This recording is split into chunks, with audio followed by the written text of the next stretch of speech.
जय गुरुदेवाय नमः। जय राधे श्याम की। आज हम आपको सुख सागर से 9वें स्कंद का 6ठा अध्याय सुनाएंगे। इक्ष्वाकु वंश का वर्णन और मानता की उत्पत्ति तथा सौवरी ऋषि का वृत्तांत वर्णन। श्री सुखदेव जी बोले, हे परीक्षित, उस महाराज अम्बरीश के विरूप के तुमान और शंभु नामक ये 3 पुत्र बड़े ही प्रतापी हुए थे। फिर उनका भी वंश चला। इनमें विरूप के पृष्ठदक्ष और पृष्ठदक्ष के रथितर नाम का पुत्र हुआ। जब कुछ दिन तक रथितर के कोई संतान नहीं हुई, तब उन्होंने महर्षि अंगिरस से संतान उत्पन्न करने के लिए प्रार्थना की। तब महर्षि ने अपने ब्रह्म तेज के द्वारा उनके कई पुत्र उत्पन्न कराए।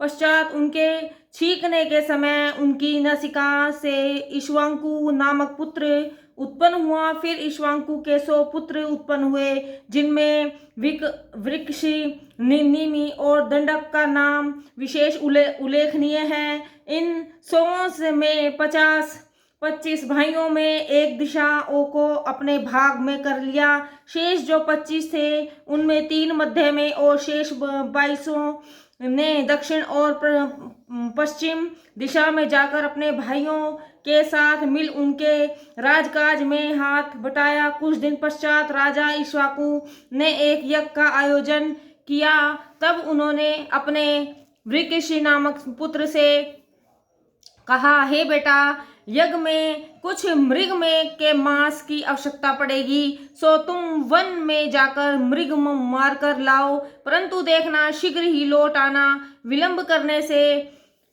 यज्ञ के आरंभ में विलंब होगा। साथ ही इस बात का भी ध्यान रखना कि पवित्र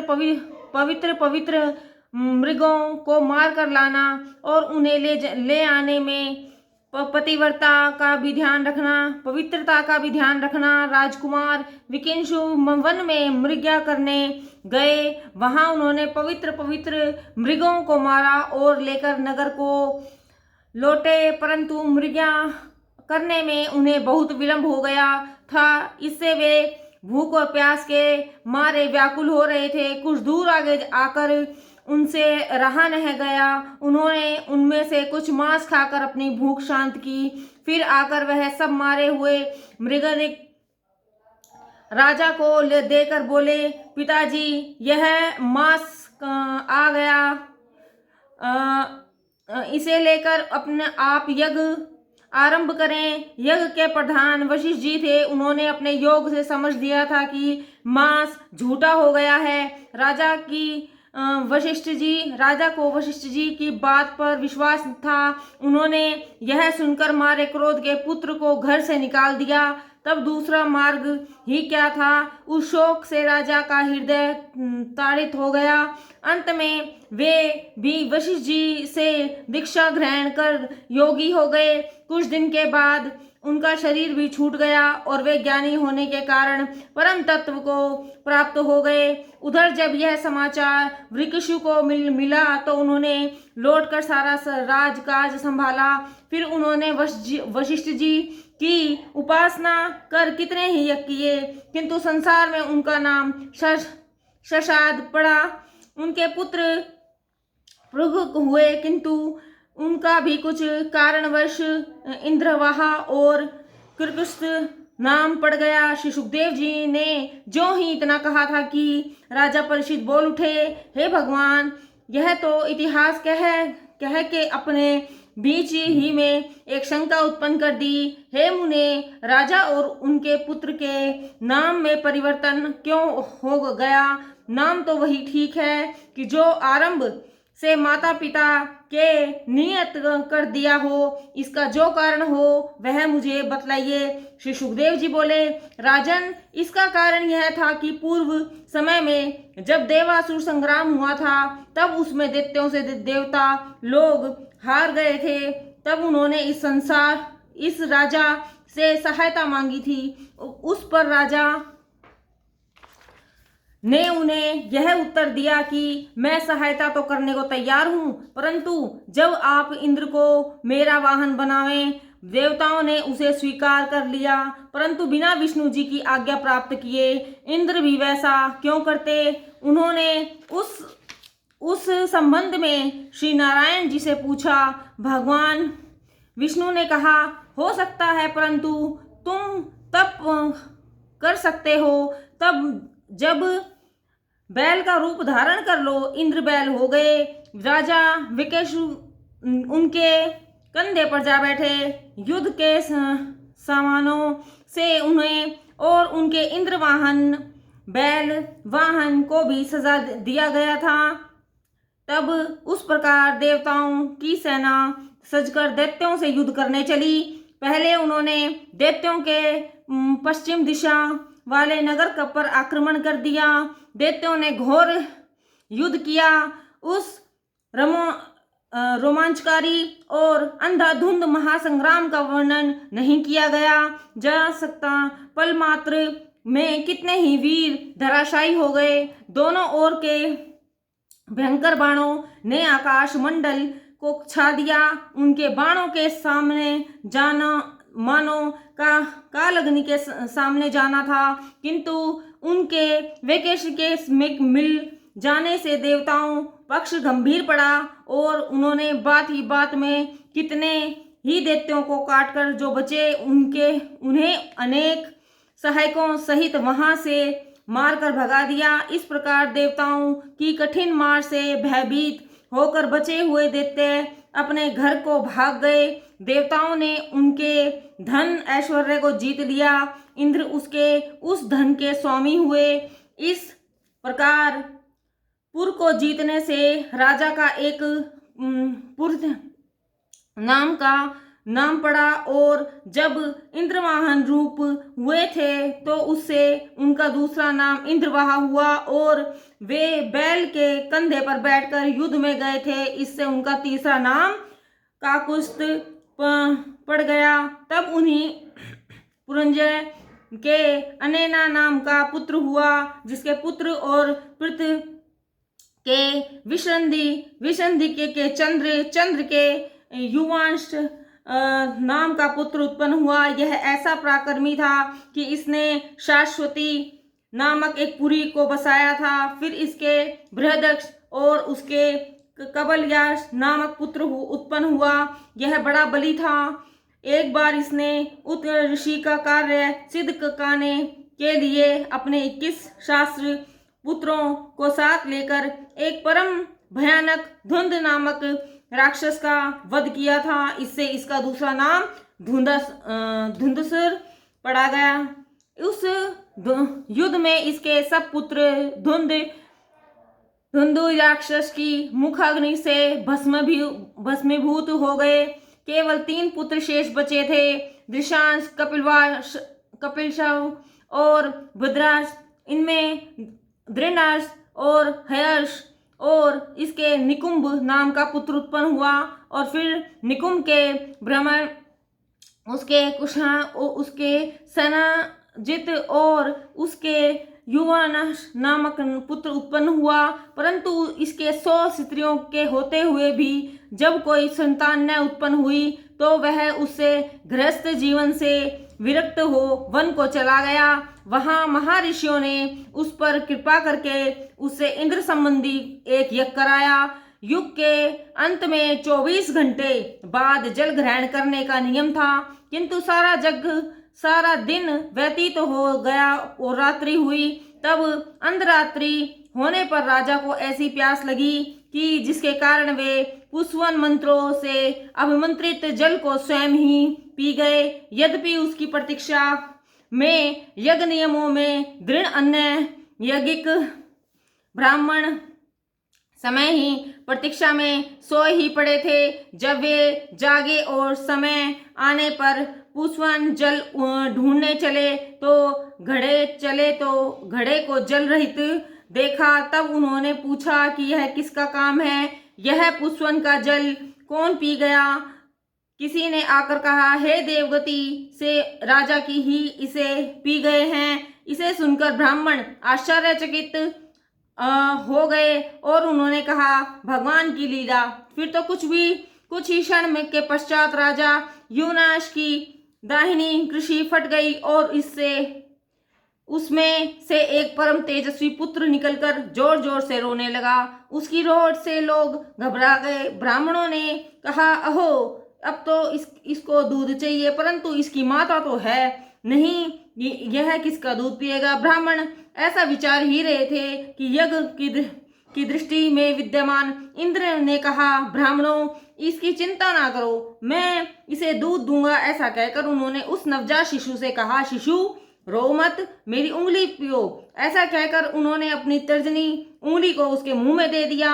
अब वह अपने होठों से इंद्र की उंगली को दबा दबा कर उसमें भरे हुए दूध को पीने लगा।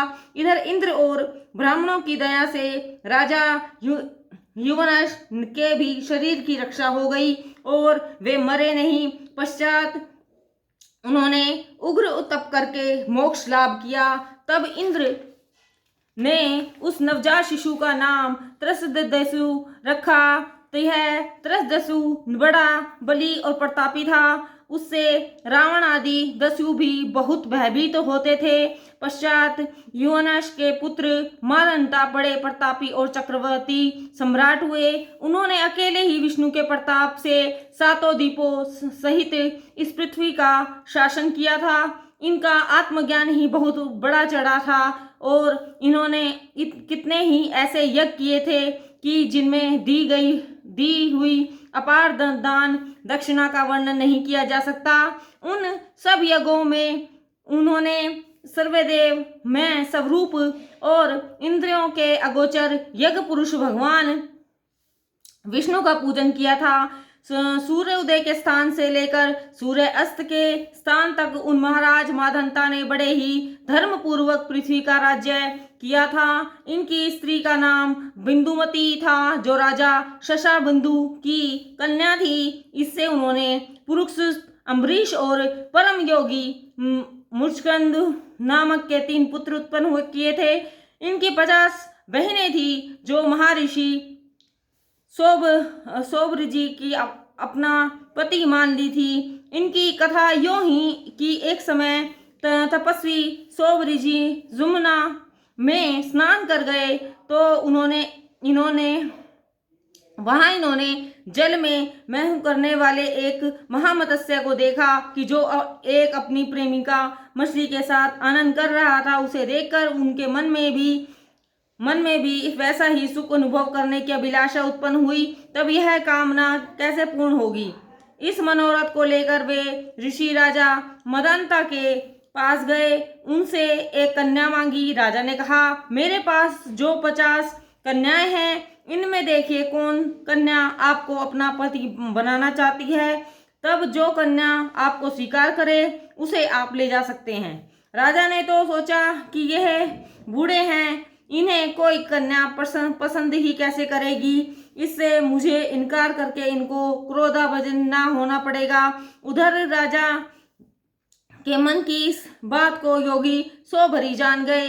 इससे उन्होंने सोचा, मैं अपना सुंदर रूप बनाकर सब कन्याओं को वश में कर लूंगा। फिर तो कहना ही क्या था, उन्होंने अपने योग बल से तुरंत ही वह सौंदर्य प्राप्त कर लिया कि जिसे देखकर उन कन्याओं की तो गणना ही क्या थी। उन्हें देखकर अप्सराएं भी मोहित हो जाती। धन्य है योग का बल। महात्मा सोभरी का काया कल्प हो गया। जरावस्था के शरीर से झूलती हुई झुर्रीदार चमड़ियां लुप्त हो गई। श्वेत बाल काले पड़ गए। उनका बूढ़ा शरीर युवा हो गया और इस प्रकार उनमें युवा की वह सारी घटाएं विद्यमान हो गई जो युवक में होनी चाहिए। फिर तो वह निर्भीक हो उन कन्याओं के पास चले गए और कहने पर भी एक ही नहीं, उन 50 कन्याओं ने उन पर मुग्ध होकर उन्हें अपना पति बनाकर स्वीकार किया। इतना ही नहीं, वे कन्याएं अपने पारस्परिक प्रेम का त्याग कर इसलिए झगड़ने लगी कि ये तुम्हारे नहीं, हमारे योग्य हम पति हैं। उधर जब राजा ने देखा कि कन्याओं ने ऋषि को सुपसंद कर लिया तो वे चुप हो गए। इस प्रकार उनकी चिंता भी हट गई। पश्चात ऋषि ने योग बल से उन सब कन्याओं के लिए रहने सहने की समुचित प्रबंध कर दिया और उनके अपार तप के बल से उन सब कन्याओं के भवन में सब प्रकार के असाधारण और अवमूल्य सामग्री आकर उत्पन्न हो गई। वस्त्र, भोजन, लेपन, आभूषण और उस प्रकाश सुखमय जीवन के लिए आवश्यक सभी सामग्रियां बात की बात में आकर प्रस्तुत हो गई। सबके ग्रहों के सामने सुंदर वाटिका लग गई। उससे नाना प्रकार के पुष्प लताओं से युक्त वृक्षों पर पक्षी और भ्रमर बैठकर आनंद की बोलियां बोलने लगे। उनके गृहस्थ सुख को देखकर महाराज महंता को भी आश्चर्य होने लगा। वे 7 द्वीपों के राजा थे, परंतु उन्हें अपने उस विस्तृत राज्य में भी वह सुख नहीं दिखलाई पड़ा कि जो महर्षि शोभरी को उनके दाम्पत्य जीवन में प्राप्त था। किंतु उन अगणित सुखों में पड़कर महर्षि शोभरी को उसी प्रकार तृप्ति न प्राप्त हुई जैसे अग्नि को धृत की आहुतियां पाते रहने पर तृप्ति नहीं होती। कुछ दिन बाद उन्हें अपने स्वरूप का ध्यान आया।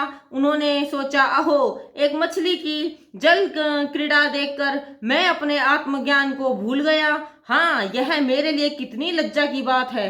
मैं ऐसा उग्र तपस्वी होकर भी इन काम रूप स्त्रियों के पीछे फंसकर नष्ट हो गया।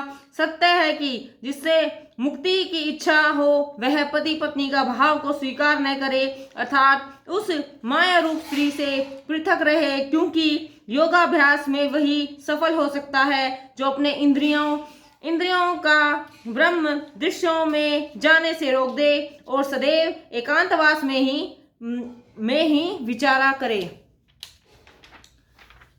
साथ ही अपने मन को सदैव परमात्मा में लगाए रहे।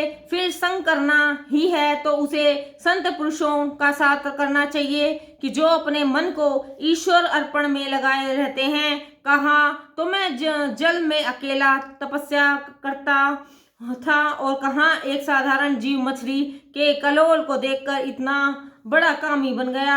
आज 50 पत्नियों को स्वीकार कर उनसे 5000 पुत्रों को उत्पन्न कर बैठा। निश्चय ही मेरी बुद्धि माया द्वारा हरण की गई जा चुकी है। हाँ, मैं इतने निकृष्ट विचार का हो गया जो विषयों को ही सत्य जानता हूँ और मुझे अपनी परलोक बनाने की इच्छा न रह गई।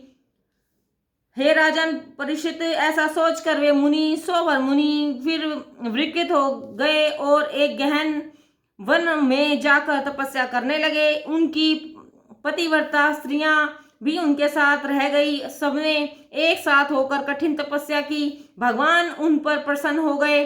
शुभ ने मोक्ष लाभ किया। जय गुरुदेवाय नमः। जय राधे श्याम की।